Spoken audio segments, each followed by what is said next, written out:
Welcome back to another episode of KSP 101. After our last extended 2-hour episode, in which at the end the game crashed, we had finished preparing for our current contract, which is to splash down into the oceans of Eve by creating a 2-lander deploying vessel, one to splash down in the oceans of Eve, the other, after that is complete, presumably we are going to get another contract to land on the surface of Eve, and we built a lander to deploy along with that one in preparation for that to follow. And now we are going to launch that, and I did already time warp our launch window offline in preparation for this launch. But here's the vessel. We're going to go ahead and hold X or A on the Xbox and set it to launch from the MUN.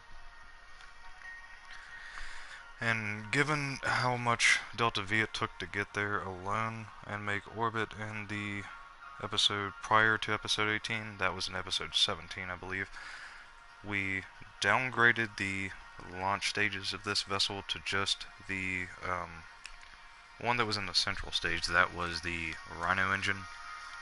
And we're going to be using a bit of a smaller transfer vessel, not much smaller though, that we completed the creation of in the last episode with that extended hour after we had completed the prior mission.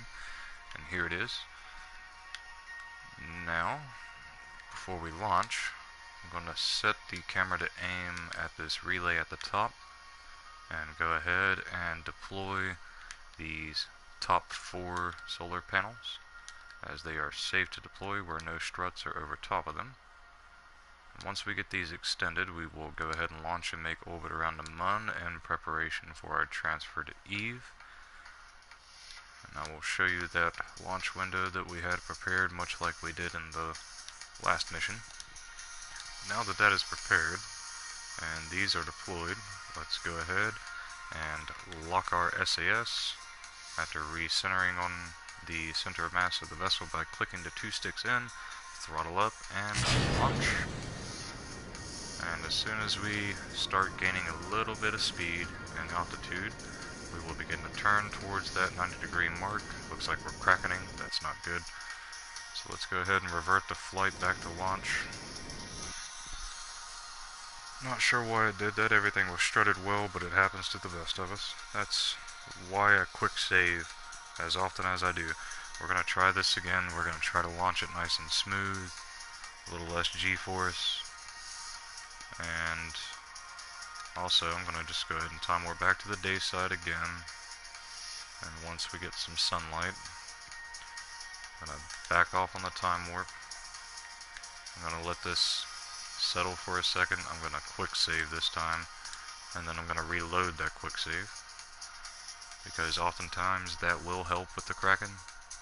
I did just restart the game since it crashed at the end of the last episode, ironically right when we were finished with it, so this shouldn't be too much of a problem with the cracking. It may actually be a problem in the engineering and stability of the vessel, but we'll figure it out. Hopefully we don't have any complications with this launch though. Hopefully everything's auto-started correctly. It should be fine. It might just be from the thrust to weight and trying to turn that quickly. But I'll keep the throttle where it is and then launch it, and we'll see what happens. In fact, I'm going to go ahead and turn the SAS off. Oftentimes that can contribute to the problem. See, it's already doing it again. I don't know why. Let's revert the flight back to the vehicle assembly and try to figure this out, because I am not going to be able to extend this episode beyond an hour this time. I may actually have to go ahead and set up the rest of the stages with this. I'm not sure if that will help though. I see that these only reach up that high and the rest of it's pretty loose. That might be part of the problem. So I'm actually just going to go ahead and get rid of this to try to mitigate that problem. And then I'm just going to put 4 stages around this mainsail stage, and hopefully that'll take care of the issue. So we'll take care of this real quick by adding 4 of these, putting them at the center of that stage, radial 4, setting these to auto strut to the grandparent part. We'll just grab 4 of these jumbo Rocket Max tanks to place around it, trying to center that there, and auto strutting those to grandparent part. And we'll just take one of these 16s, radial 4 down here, set those to auto strut.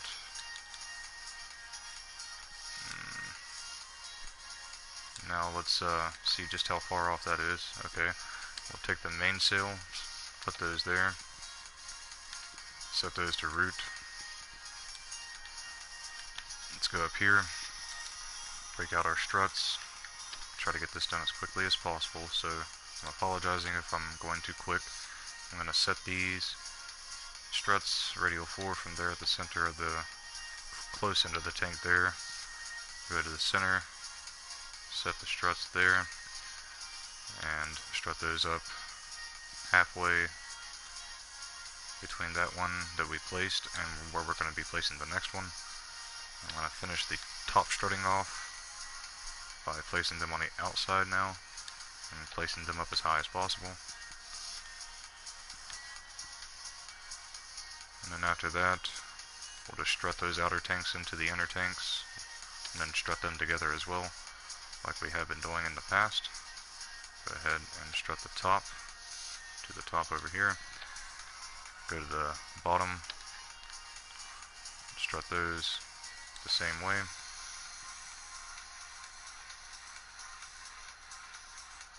And again, I'm apologizing if I'm moving too fast, but I'm just trying to catch up so we can save time.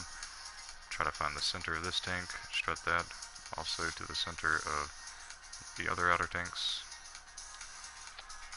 And we just need to finish off by strutting to the center by finding the center of the outer tank here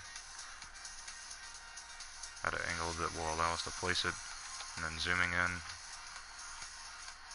and placing it about there, centered on the central tank, radial 4, very good. Let's go up to the top and do the same thing up here. Just place that there, rotate, and then place it right in line with these other ones.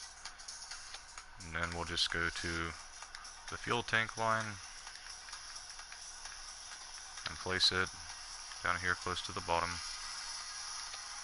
3 spaces in, centered on the center of the central stage, sorry. Then we just need to check our staging and make sure that we have a launch stabilizer, or launch stability enhancer, put where the center of mass is, or at least as close as possible to it. Hey, for once we can actually put it on the outer stages, on the center of mass. Looking good. Okay, now we just need to bring these 4 engines down to be on top of the stability enhancers on the stage, and bring the mainsail here from the central stage down there.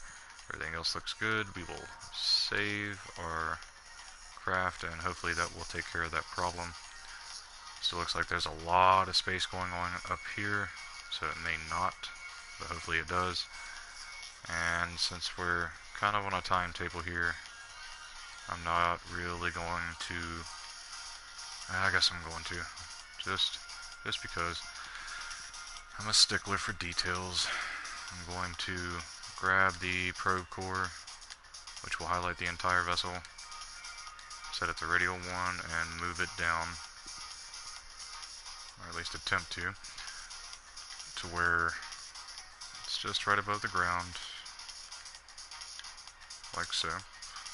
Then I'll save the progress, and we'll go ahead and go to choose launch site and launch it from the moon, and hopefully that takes care of our problem.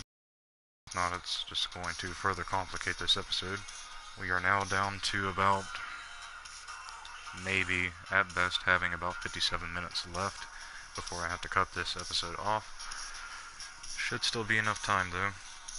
It's a shame that we wasted that much time, but you did get to look at finishing off the vessel in a different light that will help stabilize it more, much like the last vessel that had the 4 outer stages, but hopefully that will be enough to stabilize this. I'm sure having a time warp and keep on the surface for so long like this isn't really helping a whole lot either, But we will wait for that to stabilize, not have any movement or anything. Set our SES, keep the throttle where it is for now, and launch it and take a look at the top stage and make sure it's not buckling around. So far so good. Let's go ahead and start to tip over to the 90-degree side, pointing towards the horizon. I think we're okay now. Once we get there, let's lock our SAS on the horizon mark at a 90-degree inclination. So far so stable. Let's go ahead and quickly extend some of these solar panels.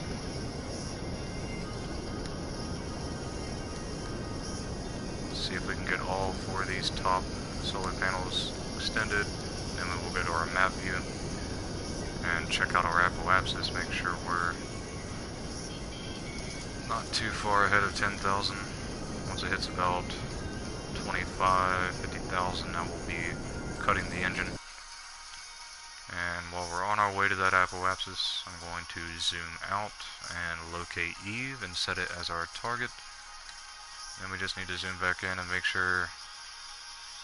First we're going to have to make our orbit, then we're going to have to move the MUN around by time warping to where it needs to be for our transfer to Eve. Very thankful that that is now stable. Kind of concerned once we get rid of those 4 outer stages, but we'll find out what happens once we get to that point. But for now, let's wait for this to work its way to the prograde mark and make our orbit happen. Just going to go ahead and start the throttle up a little bit so it moves over to it a little faster. And then once it gets there, throttle up to full throttle. Let that wrap around. As long as it's 30 by 20. Okay, that's good. Gonna go ahead and do a quick save. And then, just for the sake of being able to time warp, I'm gonna push it out to 50,000. Once it reaches 50,000, I'm going to turn around to retrograde. Once it's at retrograde, I will time warp ahead to the apoapsis and set it to prograde in advance while it's time warping to the apoapsis. We'll give it a moment to take care of that.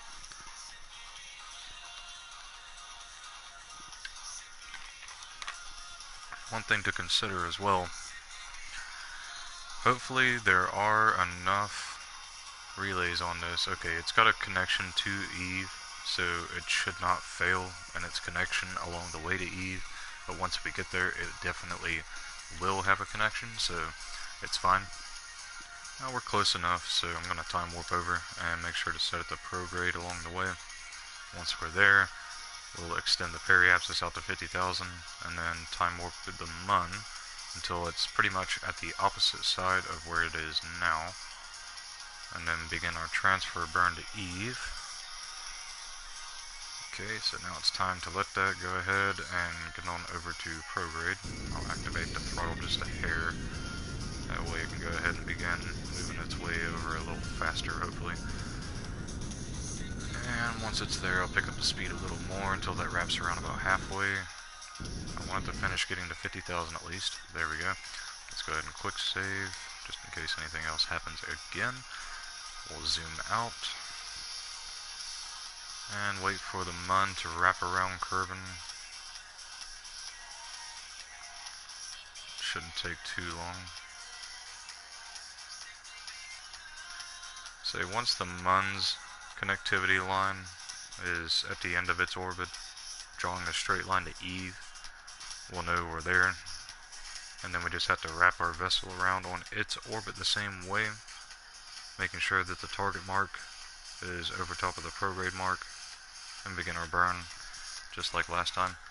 Let's make sure our vessel's not ripping itself apart while we're doing this. It's looking good. We're almost there.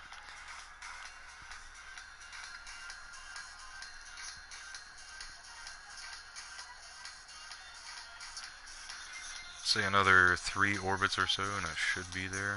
Say there's 1, 2,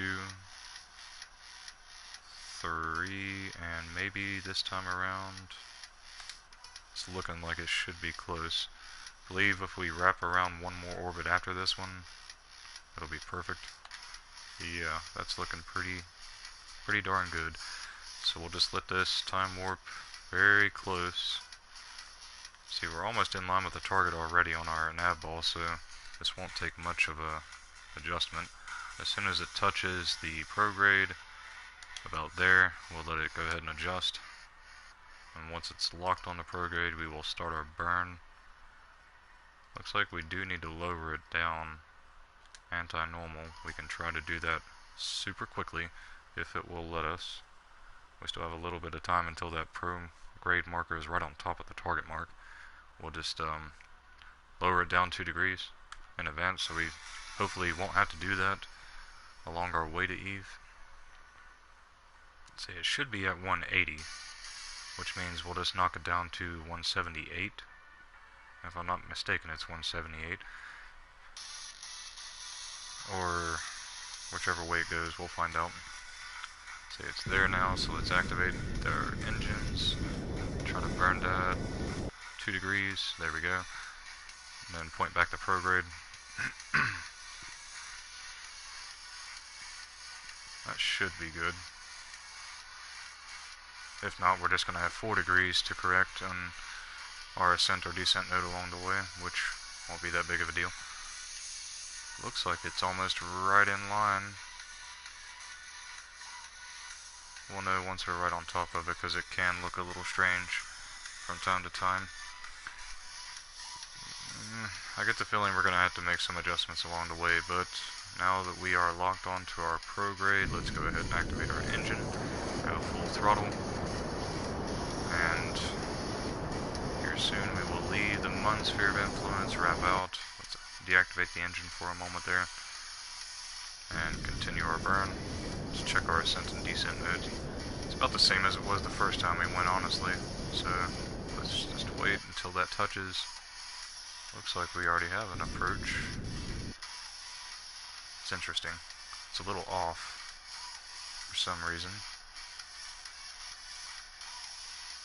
I know our launch window is fine. We didn't mess up the launch window.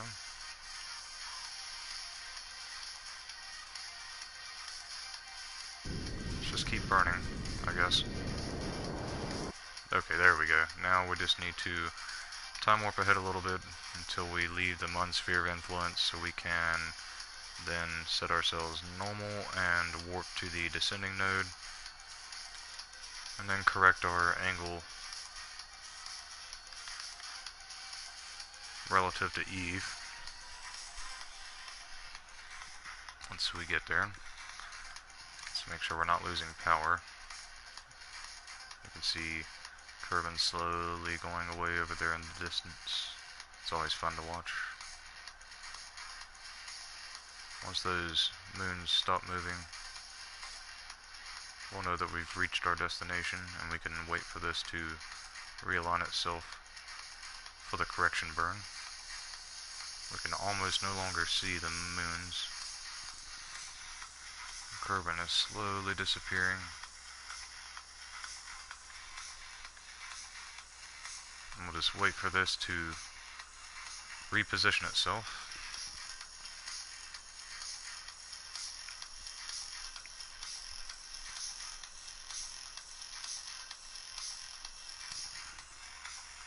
It's almost there. Let's go ahead and go back to our map view, exit warp mode.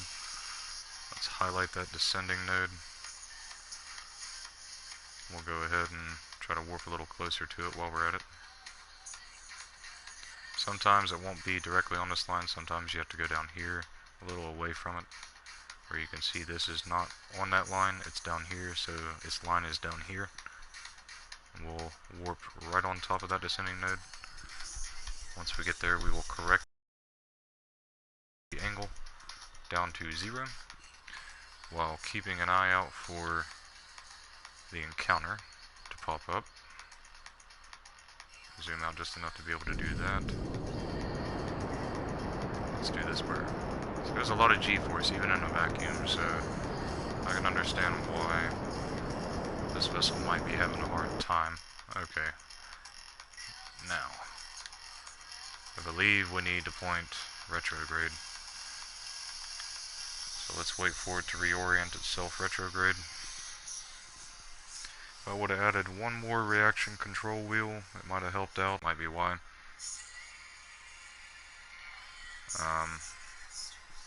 But I digress. We're gonna make this happen. We always do. We don't fail here at Terra Aerospace. We just keep on winning. That was pretty pompous and arrogant. It was also a joke though, because we failed plenty of times. If the launch here wasn't any indicator for that, but you can't have success without failing, or as they say, breaking a few eggs. Alright, let's make this encounter happen. Plus, failure is very good for the soul. It's good to humble yourself. Alright, looks like we're coming in on the proper side of Eve that we want to be coming in on. Let's go ahead and bring that down fairly close to Eve, like so. That's close enough for sure. We'll take that. We're not really going to do anything else just yet. We're just going to take it to that 500,000. Actually, you know what? Let's try to get ourselves a ghillie flyby on the way. Now, these are going to be a little off, which we can correct along the way. And get that flyby while we're making our orbit. We can make it happen. So, you know what? We can try to go ahead and point normal to make it to where we can adjust our incoming angle and then make this encounter happen. But it might be better if we do it once we get there. So let's go ahead and prepare for that by pointing normal. Once it gets there, we'll save, and then we will time warp ourselves over to that descending node. I believe we have plenty of delta V to pull this off. And it wouldn't hurt to knock out that ghillie flyby so we don't have to waste another launch later to do it. So once we are locked on a normal, let's quick save. And since the sun is the only thing influencing us right now, a little time warp ahead won't change our periapsis much at all. We'll take that. Let's go ahead and time warp over to that descending node, just a little behind it. And I want to try to catch Eve on our approach, which, if I'm not mistaken, should be about here on this side once we get there. Somewhere over this way. We should see it coming relatively soon though. I'm not seeing any purple dots. Might want to look over here instead. Still not seeing a purple dot. I guess it might have been over here. Where are you at, Eve? There you are. Hello, Eve. Alright, it's time to recorrect ourselves now that we're under the influence of Eve's gravity. It'll be a little different. How far are we from that descending node? 5 minutes away, give or take. Let's go ahead, highlight this periapsis, make sure it's not going to change when we do this. Let's time warp ahead one little bit, and then warp on over to this descending node. Once we get there, we will initiate our correction burn as quickly as possible, since it's still right there in front of us. Once it gets down to about 1, we'll cut off. That was looking rough, wasn't it? Do we still have our vessel intact? Okay, very good. We'll just wait for that to correct itself again before we finish the rest of the burn. We can see that we are going to be over here when we should be making the encounter close to here.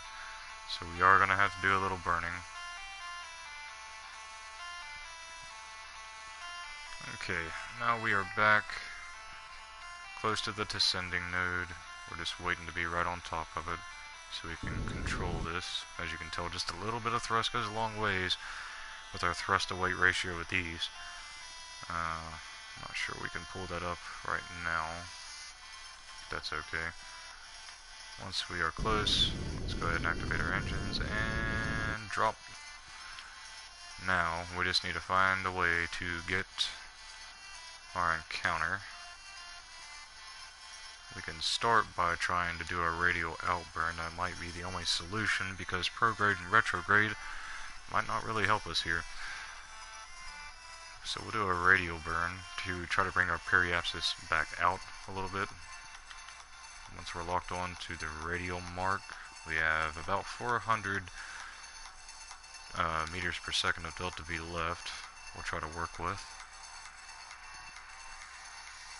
Shouldn't take too much burning though, but we'll find out. Let's go ahead and begin our radial outburn, nice and smooth, so we're not getting too many G's to rip this vessel apart. We'll just wait until we see that line start to move on out just a little further and see if we can't get ourselves an encounter.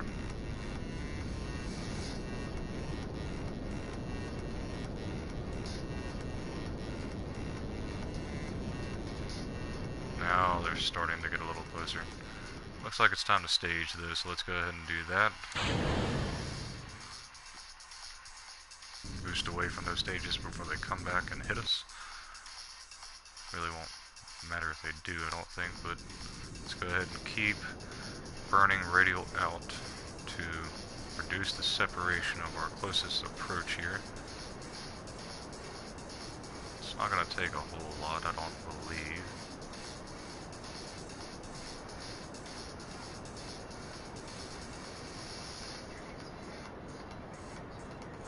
Check our fuel too. We don't want to waste too much trying to do this. It is getting a lot closer, a lot faster now. Once we're close enough, we'll cut. And the thing about Gilly is it requires a lot of delta V to slow yourself down almost to practically no orbital velocity at all to be able to make orbit around Gilly. And you have to really pinpoint your encounter because of that too, and you may miss Gilly if you don't. Okay, so we have our encounter. We're just gonna go ahead and try to narrow that down as close to the surface as possible to try to get some really quick flyby near space surface science that we can transmit back home to Kerbin to try to knock out all the science we can get from Gilly and the space around it, at least. Alright, so that's about as close as I'm willing to take ourselves to Gilly. So let's go ahead and quick save, and we will time warp ahead just a hair, see if that affects it. Very good, it does not. Now we're going to be 2 minutes away from that periapsis to try to transmit the data from the space around it. We're going to fly right past it very quickly, so we have to be very quick about this.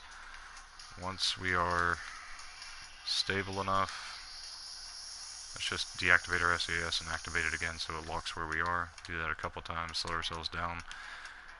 Now, we are very quickly approaching the space near it, so let's try to get this done. See, space high over Gilly, let's transmit that. It's not worth a whole lot anyways. Let's do it again with the pressure.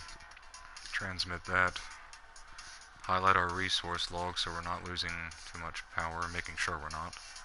There's our gravity log. Let's go ahead and transmit that. Now, that was the space high over Gilly, good. Now we just need to wait until we're in a space near Gilly as we quickly approach it. We're definitely under 15,000 if I'm not mistaken, but we'll find out. Let's go ahead and check our temperature log, see if we are still high over Gilly. Let's try under 10,000. Still high over Gilly. Hopefully, now we're starting to push back up. We're not going to get the space near Gilly this time, but that's okay. Let's go ahead and try to reduce our speed to attempt to reduce our escape velocity here with Eve.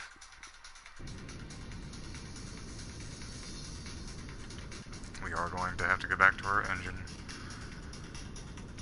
and slowly raise its limiter up,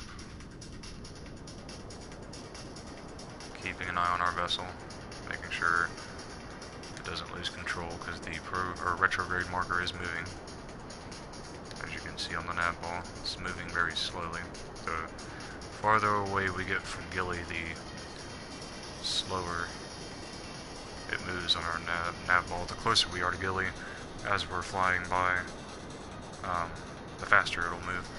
But Gilly is giving us a nice assist here.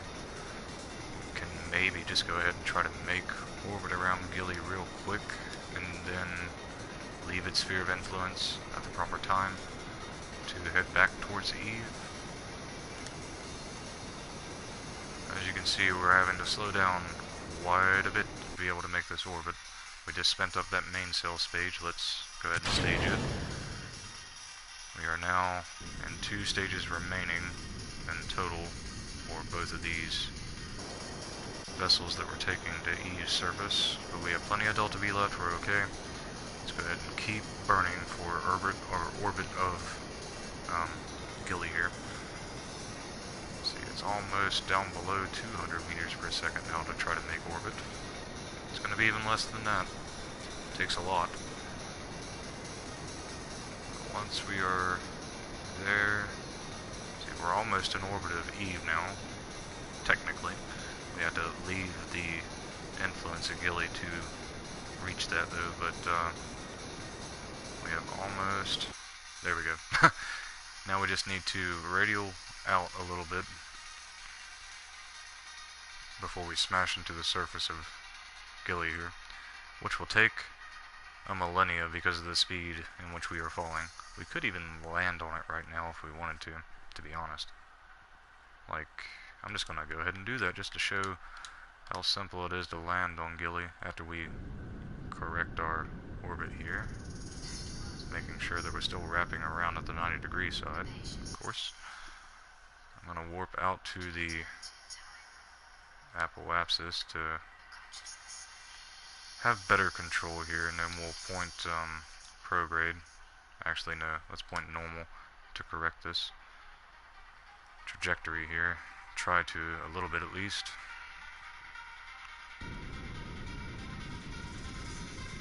There we go. Now we have a little bit of periapsis there too. We will warp on over to about here, pointing retrograde. Actually, it may behoove us to warp to about here and then do an anti-normal burn to try to correct our orbit. Really won't matter once we land though, will it? So we'll just point retrograde. And once we are close enough, there is a little surface feature here on Gilly that we can land at it if we can find it properly. It's a bit of an Easter egg. We'll take it all in stride. We'll use the time that we have remaining appropriately. We're already down to about 33 minutes left to spare for this episode. Now that we're pointing retro, let's very slowly decrease our periaps there. Don't want to lose control of the vessel locking onto that retro mark. Let's say about there should be fine. Let's go back to our normal view. There's our suborbital flight. Nope, still not quite suborbital flight, but let's go ahead and time warp until we're nice and close. We're not going to gain a whole lot of speed on our way down to the surface. In fact, I think I can kind of see the Easter egg from here. But we'll get a closer look once we're here as we wrap around Gilly. And our periaps at its closest point will be 1,000 meters. We're just waiting, make sure to put this on surface mode along the way. Not quite sure that is the Easter egg, but it might be. I think it's more up that way though. In fact, I almost want to do a correction burn so that we are pointing up that way so we can go up that way. I've already landed there in my breaking ground stock career. You can find it in my playlist. I'm going to reduce our periapsis down to a nice landing spot over there, and then continue the time warp. Well, we can't time warp. It's going to be a long time until we reach that surface, so I'm going to point prograde and increase our speed again. Actually, I'm just going to point radial in and increase our speed relative straight to the surface, and then try to wrap ourselves back around to retrograde to slow it down once we get there. Once we get enough speed built up to where we can get down to that surface at a decent pace, about 50 meters per second or so, I'll wrap it around to retrograde. We're just going to do a touch and go landing, just to show how easy it can be to land.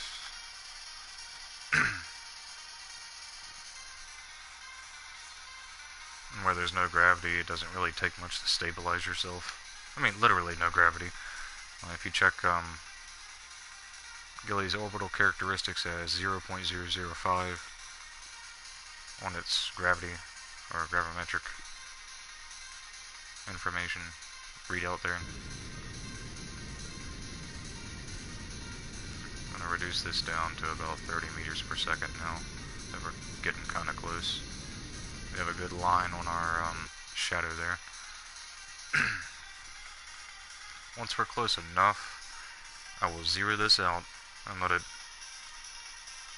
free fall just a tad bit, realigning itself with the surface of the moon itself. Hopefully we can stabilize enough to be able to do a little science real quick before we have to take back off, but we'll find out. It's barely increasing its surface speed, so whatever you have is what you're going to have for millennia whenever you slow it down. So I can stop, and it's not going to increase. I'm just going to decrease this down to about 5 meters per second or so.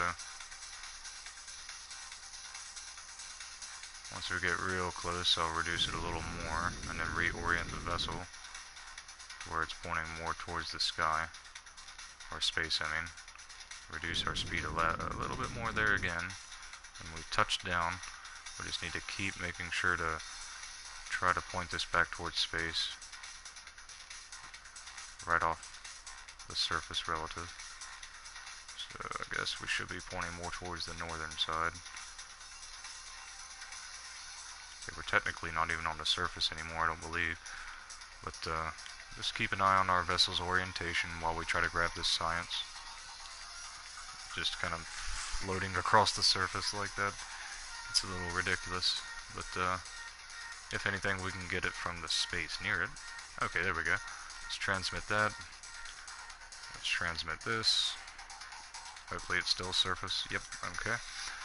We can probably get some of this gravity data. Yep. Let's transmit that.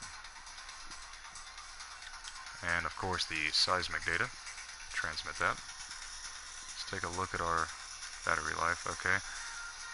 I don't really want to do more. I don't want to waste the mystery goo, but I will use one of them from the one that we're going to be taking down for a splashdown. This probe, we'll use one of its mystery goos for that.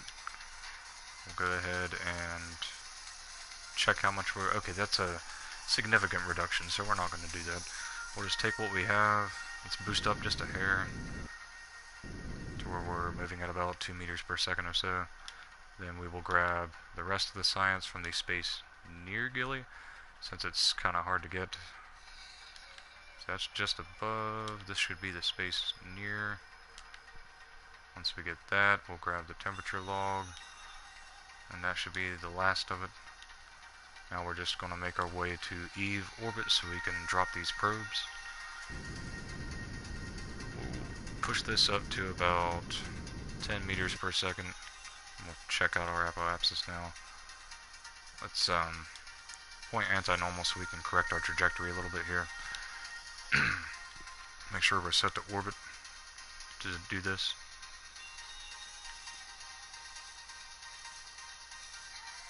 And remember to watch just how much you're burning, because it won't take much to leave the sphere of influence of Gilly. But let's Slowly burn this till it's pointing at 180. There we go. And then we'll point ourselves back prograde. Let's do a quick save while we're at it.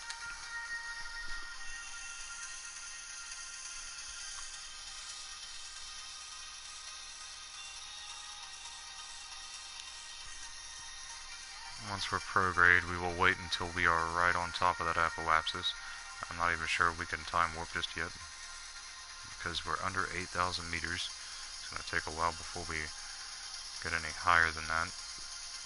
It's 4 minutes to the apoapsis. Who really wants to wait that long? Let's go ahead and increase it up to about 20,000 meters. And we're still going to have to wait a while. Let's go ahead and point radial in. So once we reach a certain altitude, we can try to start wrapping that apoapsis around. A little bit of brute force. Let's check our fuel. Looking good. Alright, now let's try to begin wrapping this around very slowly so we don't lose our tracking of the radial in. Try to increase it a little bit, it won't hurt. There, now we're at the apoapsis on our trajectory. We forced it back to us, so we can very quickly go to our prograde mark. Let's see, there's Eve. It is between us and Gilly. This is the ideal time to do this. Let's begin our prograde burn until we lead the influence of Gilly. And see if we can't wrap that periapsis around Eve a little more closely. Make sure we're not boosting into the surface of Gilly. Let's go ahead and go full speed. Try to wrap that down to a decent altitude above Eve, say 500,000 or so. And we'll cut our engine off once it gets close. And we're still not going to be able to time warp just yet, but we are now very quickly approaching the point to where we can, at least. Let's see if we can't get some more data from the space around it by checking our gravity. Should be a new biome, I would say. Hopefully it's close enough. Not a new biome. We'll check it again here in just a moment though, before it reaches 8,000. Midlands, yeah. Okay, I guess that's all we're going to get from that. Now that we're at 8,000, let's go ahead and time warp on over to Eve.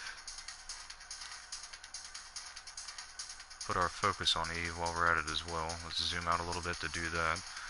Grab its line, put our focus on it, and zoom back in very quickly, because we are about to warp very fast to Eve. Once we're there though, we'll need to make sure that we are ready to point retrograde. And there we are.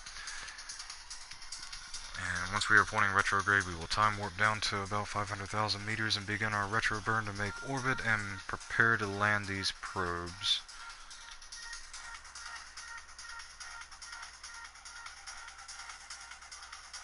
Alright, let's get on over there. Let's re-highlight that periapse, let it reorient itself, grab a hold of that apoapsis, and begin burning quickly.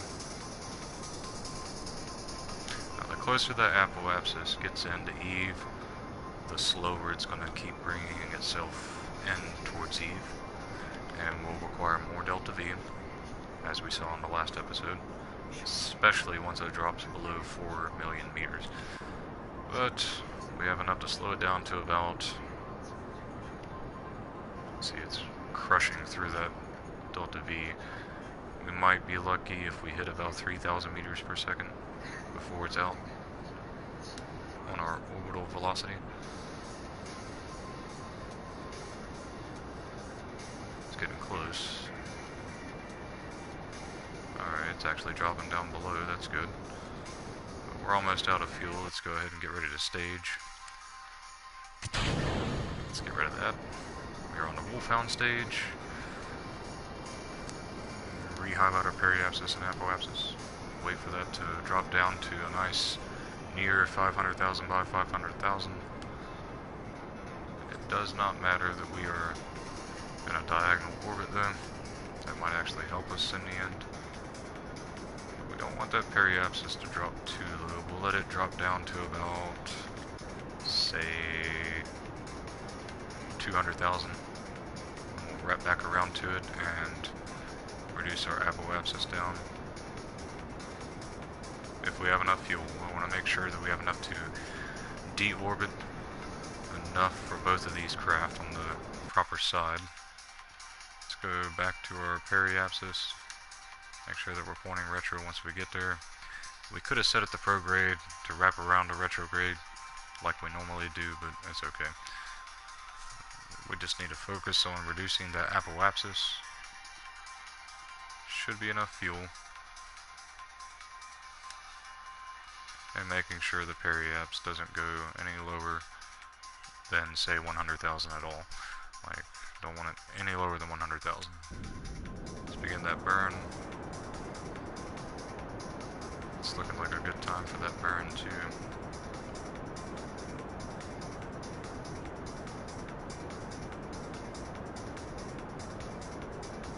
Try to get this in as close as possible so there's less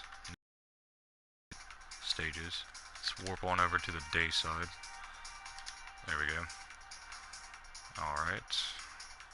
So now where are we? We are in line right there for a nice splashdown, which we are doing first. And our splashdown vessel is this stage. This stage doesn't have a whole lot of delta V though, so we need to try to reduce this as much as possible while keeping enough fuel for it to continue its deorbit. We'll break it down to about 1,000 or so. And we'll wrap back around. Got about 20 minutes left. I think that's enough time to do this. Once we are here, let's go ahead and go back to our map view. Try to bring that apoapsis down to as close to 110 as possible. How much fuel do we have left? Plenty. Okay. Remember, neither of these are coming home, so we're here to use everything up we have. Let's reduce that down to 110. Let that wrap around a little. We don't want that to go under 100,000 though. We need to keep a close eye on it. Okay, now let's go ahead and time warp back around to the periaps a little. And this is where we are going to start deploying these. I'm going to quick save real quick. Once we are at our destination, we will set ourselves to surface. Make sure that we are still set to retro. And then it's time to separate these vessels. Let's make sure that our decoupler is the right one. It is not the right one. We need that one. So let's go ahead and manually decouple that once we are set to retro. Let's do it now so they can kind of get out of each other's way. We need to switch to this one to make sure that we have its solar panels extended. Actually, not this one. This is the one that we're about to land. So it's fine. This one can stay in orbit for now. We just need to make sure that it's in a stable orbit before we leave it there.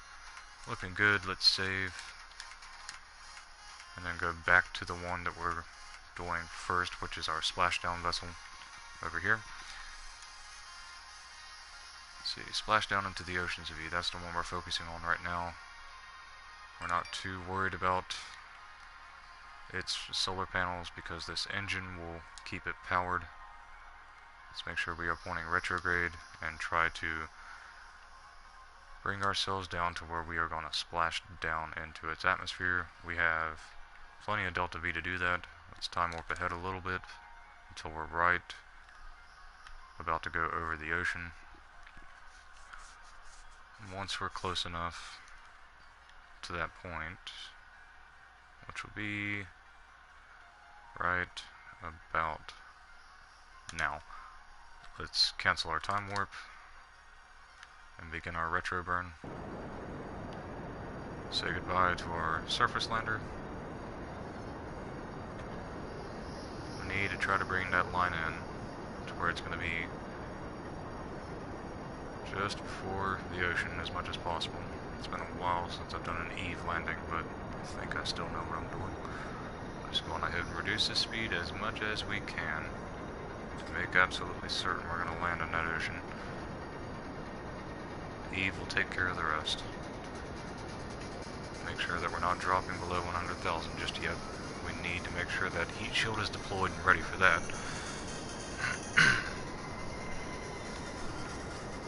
Okay, so from here on, we should be safe for landing in the ocean. We'll just go ahead and keep burning up all this fuel and reduce this velocity as much as possible. All the other stages look fine. So as soon as we stage this, it'll be time to inflate this heat shield very quickly.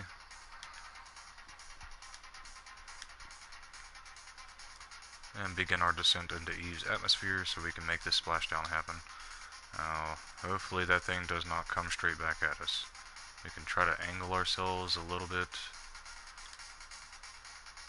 until it's time to burn through the atmosphere, which will be at about 82,000 meters. If we angle ourselves, we will push ourselves away from that before it comes back and hits us, if it does. But once we hit about 85,000 meters or so, I am going to set this thing back on retrograde before the burn really starts to happen. It'll be a little rough at that point. Okay, let's go ahead and point retro again. We should be relatively safe. Now we're just waiting until we drop down into the ocean and do our splashdown. Let's check our accomplishments in the meantime. Suborbital flight above Gilly and landed on the surface of Gilly, very good. It's being gripped, that fuel tank. It's getting pulled down pretty hard. It should be exploding here in just a moment due to the extreme heat of the re-entry. You can see the G-force is just smashing into us now, slowing us down significantly, very quickly. Don't have to worry about the ablative protection on this thing though, unless you're heading to the sun. Now let's go ahead and time warp. Had to be careful with our time warp though, it can affect the vessel. And as you can see, our surface speed is dropping tremendously because of this thick atmosphere.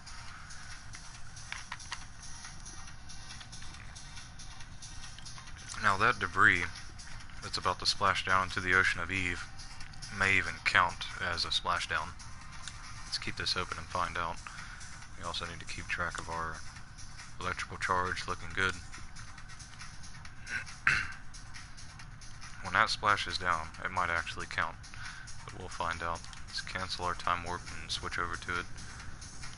I'm surprised only the engine was destroyed. But, let's relock ourselves on the prograde and continue our time warp down to the ocean.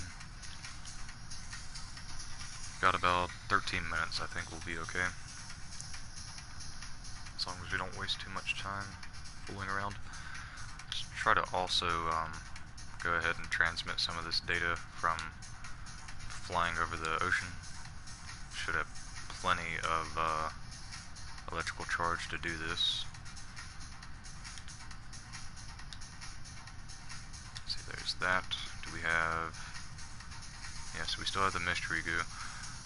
Let's go ahead and transmit one of those. Check our power now. Let's see, where did that debris go? I think we lost our debris. Yep, we did. Okay, so technically, we don't get a splashdown for that. We are getting close to the surface now. Let's wait until we're about 5,000 meters from sea level before we deploy the drogue chutes and the other chutes and get rid of this heat shield.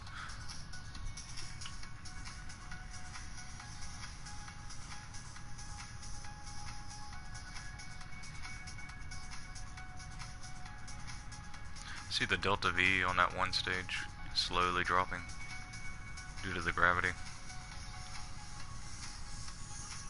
Once we're down at sea level, it's going to be almost non-existent. It won't even be able to push us up, I don't believe. But let's go ahead and activate our drogue chutes for now. And wait till those fully deploy.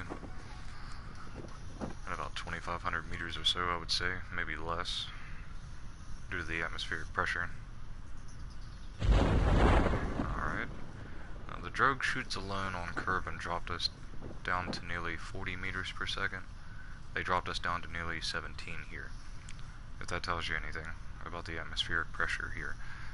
Once we're down to about 1,000, maybe a lot less. I'm going to wait maybe till 500.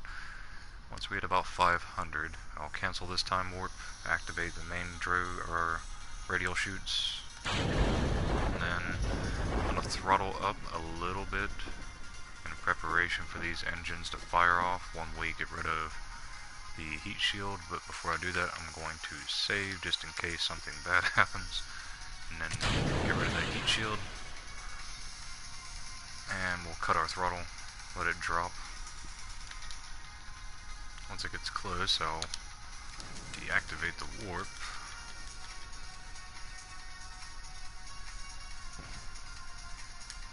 We'll see what happens as that drops. Looks like the time warp kind of messed with it a little bit there.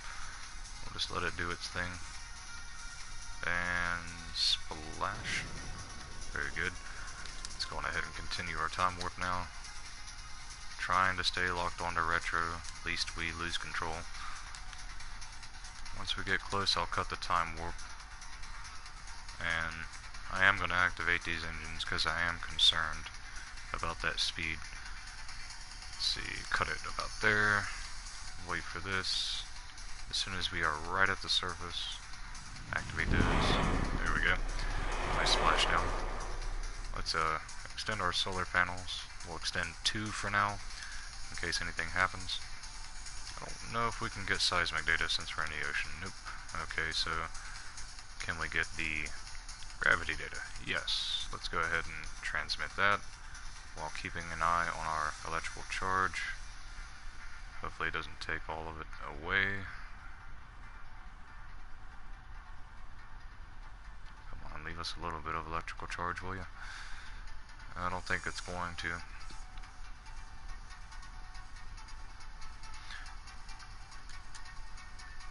Let's reorient ourselves and go ahead and grab the pressure data without transmitting it and the temperature log without transmitting. Let's time warp until we get more energy. Cut the time warp once it's full, and grab one of these, set it to transmit even with partial data, and then transmit it from that one. And we'll just time warp until it finishes that. Just a little bit of a time warp, not too much. So there's the barometric and the temperature. Now we're just waiting, I believe, on the space, the gravity data. Let's go ahead and cut that time warp and make sure. Did it get that? I guess it did. Did it get everything? If so, then we're done with this one. And we can do our lander now. Okay, so I guess it did. Alright, let's take a look. We completed that contract, and that should have been our first data from the surface of Eve, but I guess it is not. Let's quick save. Make sure that the SAS is locked as close to the tippy top as possible, and we'll leave it there. Save our game again. Go to our map view and find our lander, the surface lander, and switch to it. Now we have 7 minutes or so to spare to get this lander to land on the surface and take care of it, but before we do, let's check our contracts now that that's complete. And in switching to this vessel, that contract should not be there anymore, but we'll find out. Okay, it's gone. Now it's time to go back to the Space Center.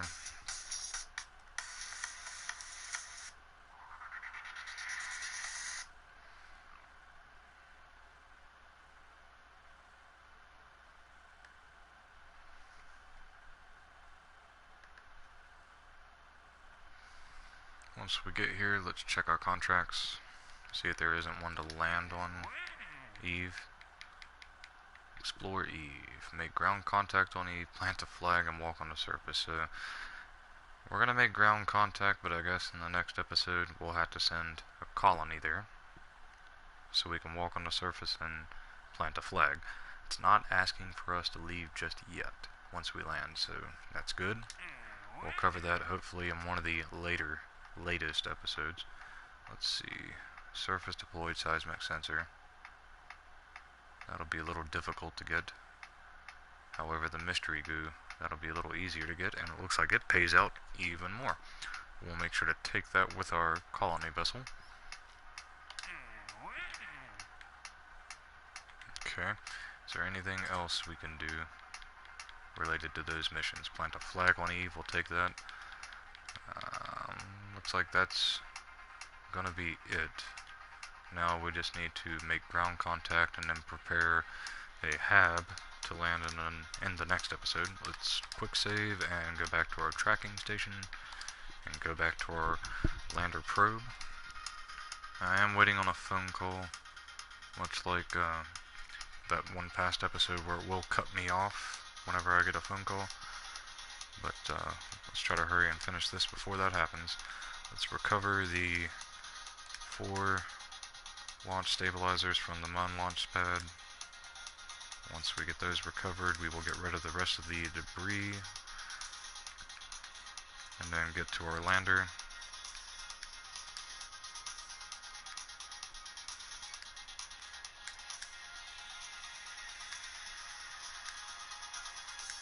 There's that. Just a few more to go and then we'll get to our lander.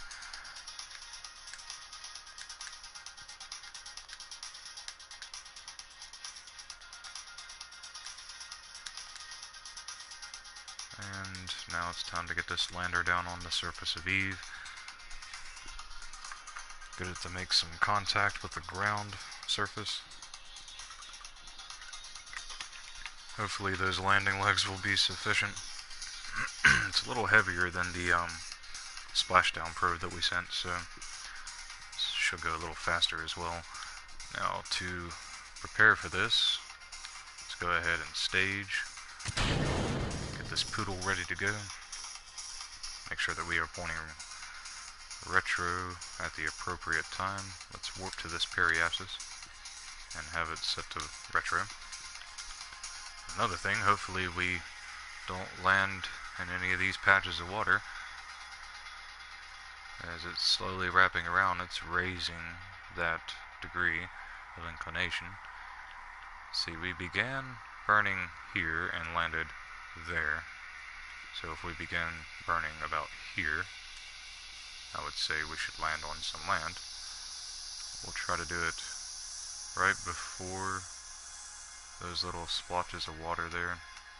Say we don't want to undershoot either, so in fact right now might be the best time. So let's go ahead and start our burn.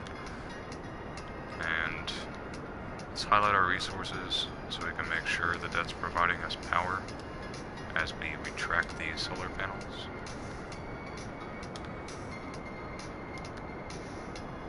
Now if our power starts to dip down, that'll be a cause for concern, but it's not looking like it's going to, so we're okay. Let's reorient our vessel while we're at it. Top side facing north. There we go. Let's quick save in the middle of this burn real fast before we finish off here. Okay, good. We're gonna land on land, I think. Yeah, we should be clear to land on land. Let's make sure we're set to surface too. There we go. And we will be ready to stage here in a few seconds. And prepare to open this. And stage. Inflate the heat shield. And let's time warp ahead. Say goodbye to that stage. Let's burn ourselves through this atmosphere. And get ourselves to the surface before I get a phone call that cuts me off of the stream. Let's keep an eye on our G-forces too, make sure we don't flip around or anything. There goes the engine on that stage. The rest of it will continue to fall. likely to explode once it hits the surface. It wasn't even able to make a splashdown with the other ones, but guess we'll find out what happens. It's already slowed down significantly over there. There's no way it's already landed. Nope. It's just moving real slow.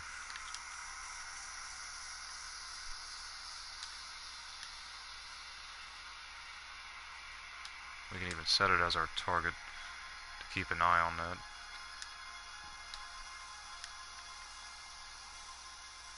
It's interesting. Even at a velocity of around 80 meters per second, it's just splooshing around like that because it's not locked onto anything. And I'm doing the same mission, just did the land one and using 2 rocket launches though. It requires a little more complexity in the vessel creation to do 2 at once. You have to make sure they both have enough fuel to retro burn into a descent, but it's very doable. It's very fun trying to do 2 at once, but Eve. Eve is such a beast. Alright, let's keep an eye on this as we make our approach. And once it hits about, like last time, say 2,500 meters or so, I'm going to eject that after deploying the drogues and making our way down to where the primary chutes can do their thing. Make sure this decoupler is set to do its thing at the appropriate time too. Need to get that away from these. Now it sure is taking its time, isn't it? Was that surface contact? Nope, still not ground contact. We actually have to land. Much like the debris that splashed down wasn't able to count as a splashdown, I guess, but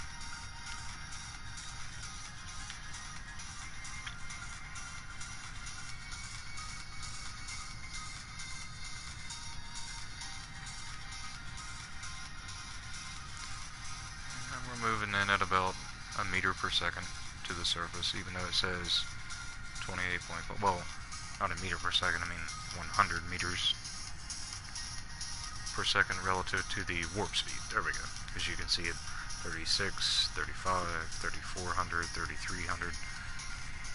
Not sure how far off the sea level the altitude will be where we're landing, but it looks like it's going to be in the hundreds instead of the thousands, which most of the surface of Eve is like that. Another good thing to remember is if you are trying to launch from the surface of Eve, you want to try to launch from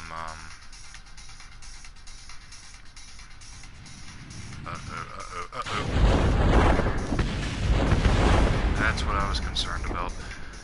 Okay, I hope we didn't lose anything important. Let's try to find out what we lost. So we have 1, 2, 3, 4 of those solar panels still. We still have all of our onboard solar panels. Still have all of our science. Looks like we just lost our fuel tank and our engines, but that's okay. We still have to deploy these now that we're close to the surface. 2.1 meters per second, very nice. There's that.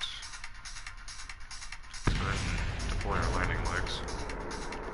Did everything get destroyed once it touched the surface? If so, that's fantastic. Not seeing, whoa, what was that? There's some stuff above us. Oh boy. I hope those don't come back at us. Let's try to point over here a little bit to move away from those if at all possible. Lock onto 225. Try to like paraglide ourselves a little away from all that. But once we get close enough to the surface, we are going to have to lock back onto retrograde. I think we'll be safe to go ahead and do that now. Are those solar panels? Uh-oh. I think we might be in trouble. Yep, there goes one of our landing legs. Where did we last save the... According to our mission time... Let's see. According to our mission timer... See, that's 2 hours and 49 minutes in. This is 2 hours and 16, that's 2:33. Let's go ahead and go back to that 2:33. Because our parachutes didn't deploy whenever we were supposed to, they were improperly staged. We need to double check our staging this time. Try to land this a little more properly. And I could be getting that phone call anytime now, which will be bad because it'll cut this off mid-mission. So let's try to hurry this up. See, that'll stage, then we just need to take this up to about here. Create a new stage for this. Up here. That'll stage, then we deploy that. Okay, good. Let's hurry up and try this again.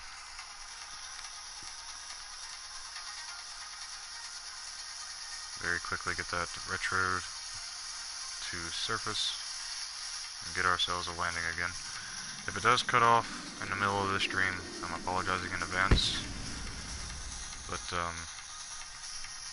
we basically have our missions complete here, as well as our next mission, which will be creating a hab, landing the hab, planting a flag, and deploying some breaking ground science. We will not be returning from Eve in that mission.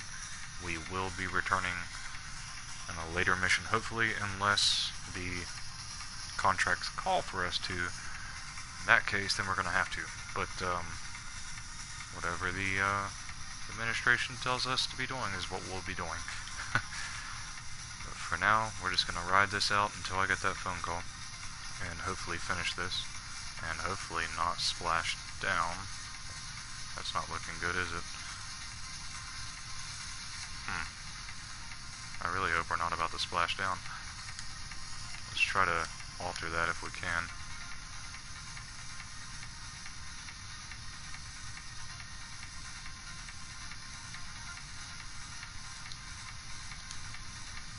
Uh-oh, that's gonna break apart, isn't it? Let's activate these chutes. Looks like we're being krakened. Let's try to... I don't know if there's anything we can do to fix this one. Uh-oh. Let's do a quick save 2, and then we'll reload that quick save and see if that fixes that.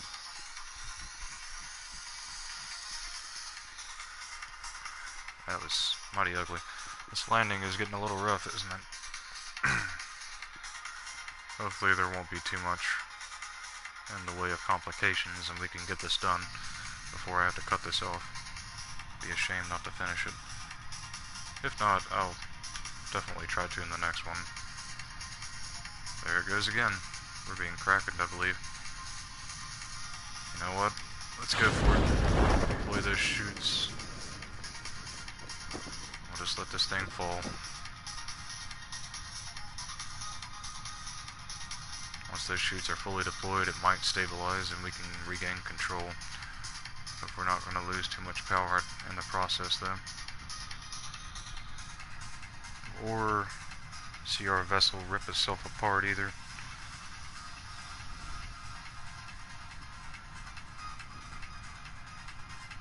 Once it slows down enough, though, it should be able to regain control. Maybe if I do a little bit of rolling like so, let it try to regain control. See, every time it tries to flip back around, it loses control again. I'm just going to wait until those deploy. It's going to get a little shaky, I apologize, but I'm just trying to get a nice view of this, waiting for it to hit about 2,500 meters or so for those drogues to deploy. See if we don't regain control of this. But we'll find out.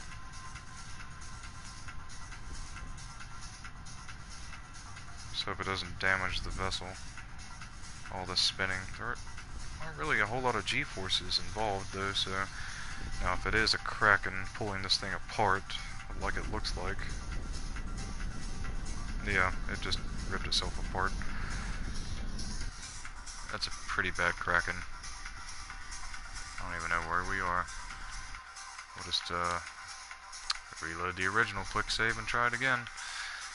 Hopefully it's not crackening out every attempt from here on though. And hopefully I'll still be able to finish this. I still haven't gotten a phone call yet, so I might be able to.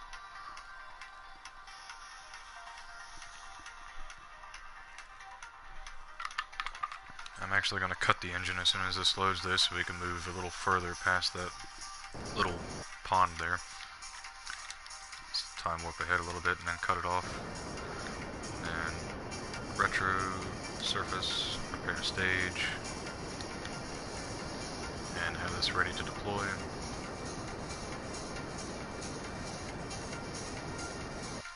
I'm going to quick save over top of that second one that is cursed. Stage in about 5, 4, 3, 2, 1, 0. Let's inflate that heat shield. We are in the atmosphere now after all. Let's go ahead and time warp ahead. And let us bow our heads and pray to the all-knowing man of the flying safe, Scott Manley, that this does not have any more complications. We'll just let it cruise on down.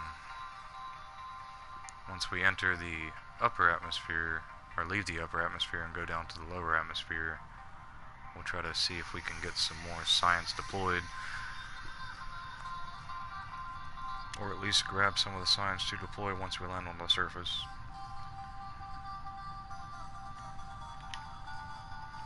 Looks like we're almost where we need to be to do that. There's this, but I believe we already have, yep, from the other one. So let's try a barometric reading. It may not, yep, okay. So maybe a temperature reading? We may not be able to get anything until we get down to the surface. Let's log it. Aha, okay, let's transmit that. And I believe that's all we're going to be able to get for now. So now we wait until we get ourselves down to about 2,500 meters. Without taking any more chances, no fooling around this time.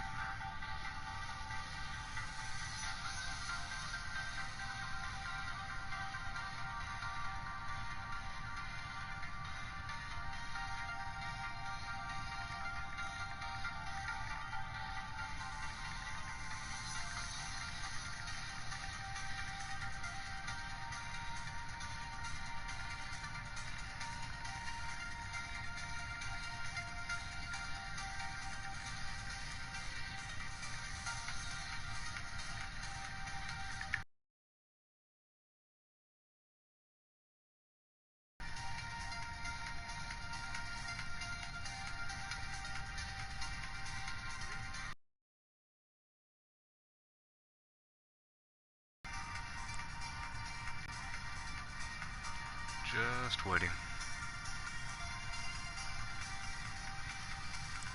Oh, that's right.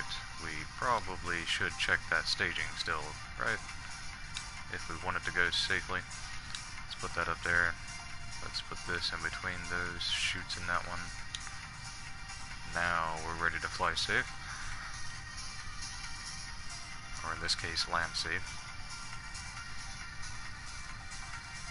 Got about 20 seconds to go until it'll be time to deploy those chutes. Getting a little destruction going on, or if any of that actually landed, that would be something. Not seeing any of it landed. Did we make ground contact? Nope, even though we technically did. But let's go ahead and deploy those drogue chutes. First, deactivate our time warp. That getting funky on us. Once those are fully deployed, we are still locked on. We have slowed down all the way, good. Let's continue time warping down to about 500 meters above the surface. There's no water around us, very good. And once we hit about 500 meters, oh whoa, okay, we're a lot closer.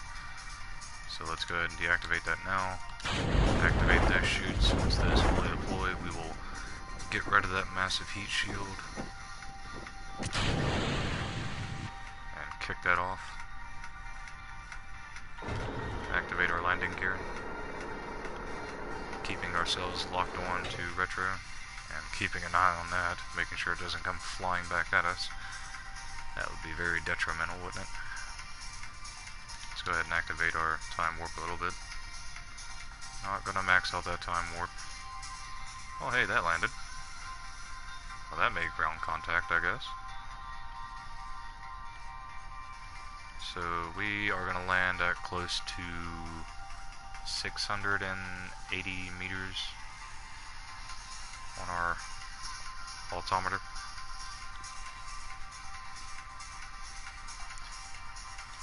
And since I do have something to prove about the thrust weight of these engines and so on, it's barely enough. If we go to our info, this weighs how much? 3.22. It's barely enough to even move it on Kerbin. It's certainly not going to move it here on Eve once we land. I'll show you all that. But I'm going to wait for that to get really close, make ground contact, turn the brakes on, deactivate the SAS. Now if I slowly throttle up, it's not going to move at all. Not at all. It wants to, but it ain't going to. So there's the gravitational power of Eve. That tells you how hard it's going to be to leave any time we get that contract to land and return. I'll leave one of these solar panels as a backup just in case. Let's hurry up and get this science while we have the time to. Let's check our resources here to make sure we have the power to do what we're doing. Transmit that. Let's get our temperature reading now. Transmit that. Get our seismic reading. Transmit that. Did we already get the space, the gravity data? No, we did not. Let's go ahead and transmit that now.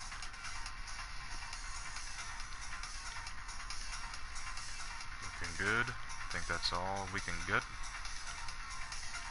I'm going to try something out now. Let's lower it down onto that for a little more stability, then reactivate it and hopefully be very stable with our landing legs. That's more like it. Stable enough. This thing's done with its mission anyways. Oh, that wasn't even finished landing. Hey look, it's a HAB unit. Cool. Alright, we're done here. So let's quick save. Let's go back to our space center. Or first, let's go to our tracking station, try to wrap up as much as we can before we end the episode, or before it's forced to end with a phone call that cuts my feed.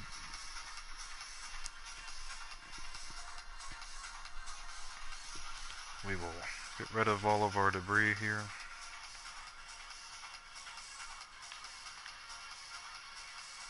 Okay, so there's 2 pieces of debris to eliminate. That's 1 down. That's 2. Now, technically, these are relays. It would be nice to have them around for a little longer. Let's see. This one has how much of a connection? Yeah, it's a decent connection. It's connecting to both Duna and Kerbin. A little better with Kerbin there. This one, on the other hand, with its 1 larger relay, about the same, honestly.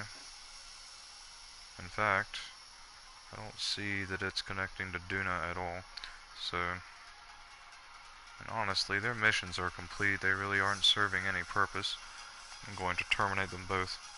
Bit of a shame to use them and terminate them so quickly, but they served their purpose and served them well. So now we just need to prepare a HAB to land on Eve in the next episode. And we're gonna have to get some Kerbals that we're gonna leave there, and hopefully get them back one day go to mission control, see if there's anything else we can tack on to that next episode. Nope. Let's go to our tech tree and spend this 1500 science that we have now with hab units in mind. Let's see if any of this will assist us with our future mission. We may want to go ahead and get that larger probe core, but not sure we're going to just yet. Let's get this larger power bank, maybe. I don't see anything else that we might want.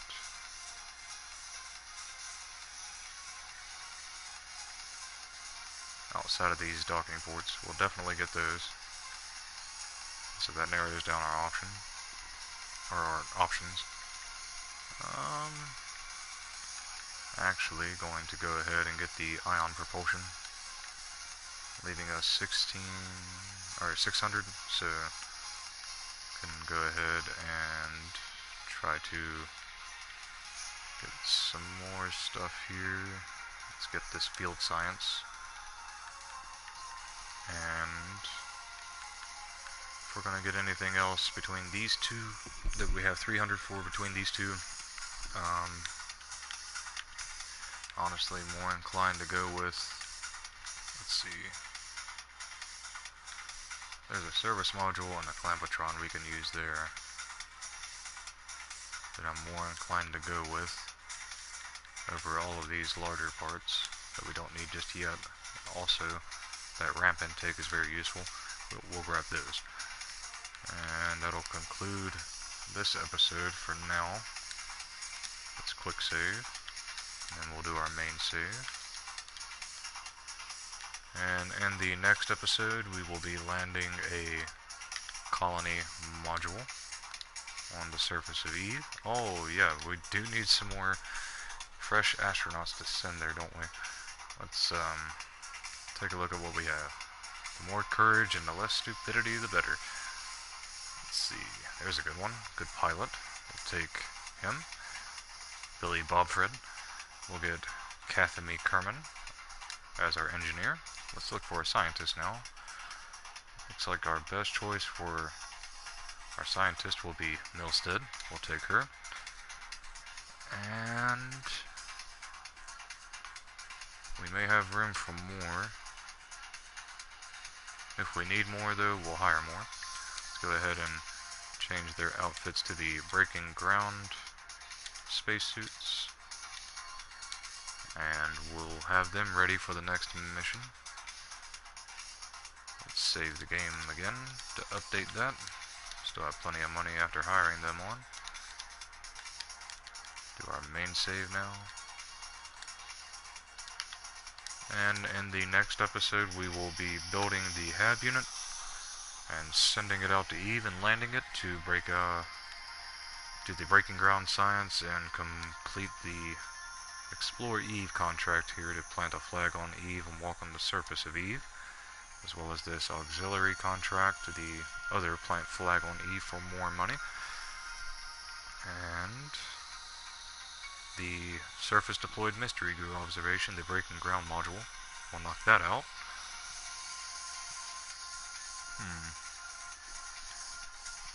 We may go station module while we're at it. Okay, so I just got the word that I have about 40 more minutes, so I'll be back after a quick break, and the next episode will be to build the hab unit. And we may, after that, send a station. I'm not sure, but I'll find out before we get back. So we have our quick save done. I'm going to end this broadcast now, take a very fast break, come back, and try to record a 30-minute episode to build the hab unit that we're going to take to Eve. So thank you for watching. Hope this has helped. Hope you have been learning. Hope you've been enjoying it. And I'll be right back. Goodbye.